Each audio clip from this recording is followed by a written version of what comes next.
의미 연결만 분석 혹은 뭐 키워드 분석 혹은 텍스트 네트워크 분석이라고 사람들이 부르고 있는 방법론에서 키워드 종수를 결정하는 데 있어서 국내 논문들에서 보면 자주 이 중국 논문 손청란인가요? 1992년도 이 중국 논문을 자주 인용을 하고 있더라고요. 그래서 제가 이제 이 논문이 뭔가 이제 얘기를 하면 좀 중요할 것 같아가지고 좀 잠깐만 이야기를 이제 하려고 합니다. 자, 이 손청란 이 논문은 사실은 이제 1992년도 중국에서 이제 발행됐는데 이 논문은 뭐 그렇게 쉽게 접근 가능한 것은 아니라 중국의 학술정보원에서 받아야 되고 이렇게 중국어로 이렇게 다 이제 적혀져 있는 한 뭐냐 짤막한 논문이에요. 한 5페이지 정도 논문인데 이 논문에서 저자는 일단 도나휴라고 하는 또 이제 해외 학자를 인용을 하면서 1973년도에 도나휴를 인용을 하면서 자기가 키워드 분석해야 되는 키워드의 종수를 결정하는 데 있어서 공식을 이제 제안을 하고 있어요.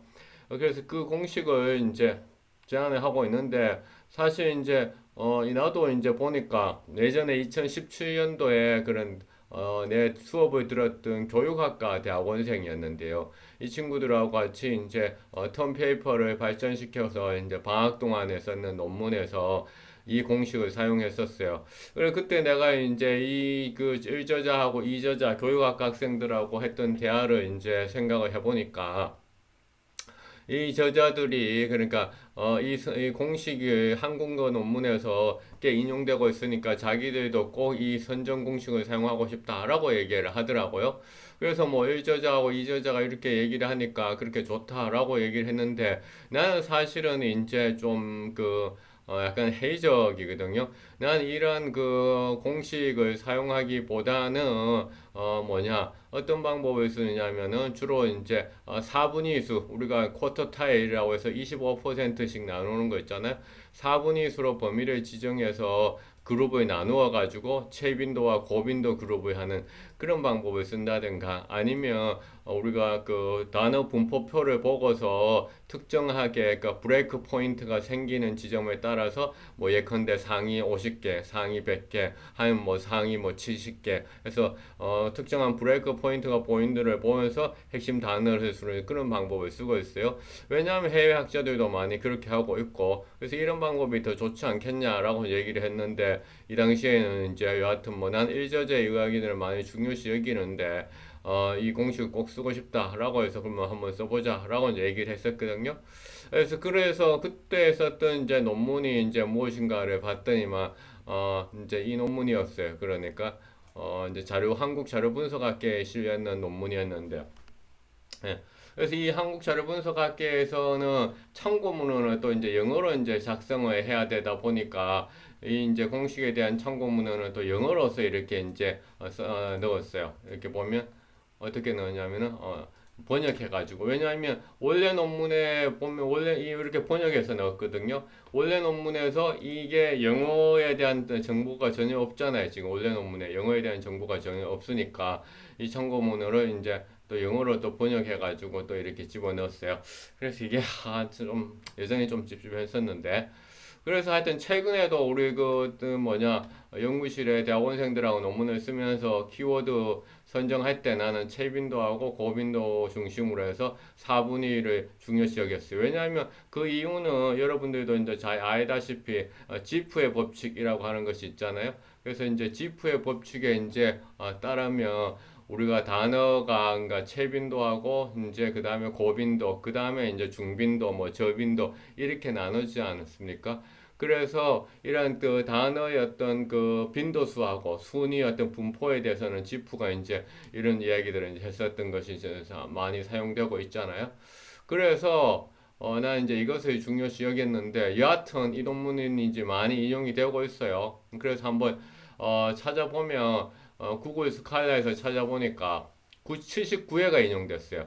그러니까 많이 인용되는 것 같은데 체감적으로는 많이 인용된 것 같거든. 왜냐하면 내가 심사하는 논문들에서 이 논문들을 자주 이제 언급을 했었거든요. 근데 구글 스칼라에서 기준으로 하니까 79번 막 인용이 안 됐어요. 그래서 누가 또 인용을 했는지 이제 한번 쭉 보니까 코리안 비블리오 소사이가 한국 KCI 쪽의 저널인 것 같아요. 그러니까 영어로 적혀 있지만은 한국에서 발행된 정식이고 또 항수 보세요. 한국도 학술지에서 또 나왔는 거고 그 다음에 중국어 나오고 그 다음에 중국어 논문들에서 이렇게 쭉 이제 인용을 또 하고 있다는 거죠. 중국어 논문들에서 이렇게 쭉 인용을 이제 하고 있어요. 그래서 이 그 1992년도 이 손청량의 중국어 논문이 그러니까 여기도 한국에서도 인용이 되고 있잖아요. 한국에도 이렇게 인용이 되고 있죠. 그래서 왜 이렇게 한국 그 뭐냐 연구자들이 이 사람의 중국어 논문을 그러니까 이렇게 인용하고 그 공식에 대해서 유독 이렇게 사랑을 보이고 있는지 나는 사실은 잘 이해가 안 가요. 그렇죠. 저도 대학원생 하고 있도 대하에서도 그렇고 그거 중국에서도 뭐 그렇게 아주 그러니까 이게 그 성경의 바이블처럼 이렇게 쓰이는 것 같지는 않아요. 인용은 꽤 되고 있네요. 그래도 79번이나 되고 있으니까. 그러면 그래서 이제 손청란 한국어에서도 이렇게 이제 이렇게 인용이 되고 있어요. 그러니까 한국어 손청란인데 한국말로 손청란 이렇게 쓰기도 하고 해서 뭐 한국 언론학부에도 인용이 되고 사회과학 탐론가 정책에도 이렇게 인용이 됐네요. 그렇다면 이 사람들이 기본으로 했다는 이 도나휴에 또 가볼게. 도나휴. 이 도나휴의 이 책인 1973년도 책인데 이 책은 또 얼마만큼 많이 인용됐느냐. 사실 내가 국제저널에 의미 연결망에 관한 논문들을 많이 썼지만은 이 책을 인용하지 않았다고 해서 또 이 책에 근거한 그 키워드 공식을 사용하지 않았다고 해가지고 키워드 선정이 잘못됐다라고 지적받은 적은 거의 없어요. 키워드 선정이 잘못되었다고 지적되는 경우에는 심사자가 생각하기에 이렇게 정말 중요한 키워드인데 빈도수가 낮다고 해서 그러니까 핵심어에 포함 안 되는 것은 문제가 있다. 그래서 빈도수가 낮더라도 연구자가 생각하기에 중요하다고 되는 단어들은 핵심어에 포함시켜서 네트워크 분석의 노드로 삼아라. 이런 이야기들을 이제 많이 들었지. 이 도나유에 이거 얘기한 적은 거의 없었어요. 그러나 이 도나유의 1973년도 책을 보니까 구글 스칼라 기준으로 168회 인용됐어요. 이 손청란의 논문은 92년도 논문은 구글 스칼라 기준에서 아까 전에 이제 한 그러니까 79번, 80번 정도 인용됐잖아요. 그러니까 이게 그런 아주 뭐 바이블적인 것은 절대로 아니다라는 거예요. 바이블적인 것. 왜냐하면 92년도 중국어 논문이 지금 79에 한 80번 정도 인용됐고 그 다음에 92년도에 손청란의 책이 1973년도에 동료에 책이 168번 인용이 됐다는 거죠. 8이 16이니까 한 두 배 정도 인용되는 거니까 두 개 다 그렇게 아주 핵심적인 것은 아니에요. 그렇다면 이 도나뮤의 이 책에 대해서 이제 우리가 쉽게 구할 수가 없으니까 구글 북스에 가가지고 한번 찾아봤어요. 그럼 구글 북스에 가서 이 책 안에 도서 본문에서의 검색을 한번 해보니까 프리퀀시라고 검색해보니까 이 사람이 이제 프리퀀시에 대해서 무엇을 얘기하고 있냐 보면 결국 지프의 법칙을 얘기하고 있어요. 지프의 법칙이 나오자겠죠. 지프의 법칙을 얘기하고 있고 그래서 자기가 어떠한 포뮬러를 이제 제시한다 이런 얘기를 해요. 그래서 내가 구글 도서 본에서 프리퀀시를 또 찾아보고 그 다음에 이제 구글도에서 이제 포뮬라라고 해서도 찾아봤어요. 그래서 이 사람이 어떤 포뮬라를 이제 제시를 하기는 하는 거죠. 포뮬라의 제시를 이제 하는데 그것은 결국은 뭐냐 지프의 법칙에 근거를 하고 있고 그렇죠. 그 다음에 이러한 그 지프의 법칙은 결국은 뭐냐 단어의 어떤 그 빈도수 해서 최빈도, 고빈도, 중빈도 이렇게 나누어 가지고 그 지프의 법칙이니까 최빈도 중에서 그러니까 중요한 걸 찾고 고빈도 중에서 찾고 그런 식으로 해서 그래서 저는 이제 그것을 4분의 2수로 나눈다든가 분포표를 보고서 이제 결정을 한다. 그래서 우리가 이제 이 그 중국어 논문을 가지고서 굳이 그러니까 마치 바이블 처링처럼 하는 것이 맞느냐라는 것에 대해서는 좀 문제 제기를 좀 하는 겁니다. 이상입니다.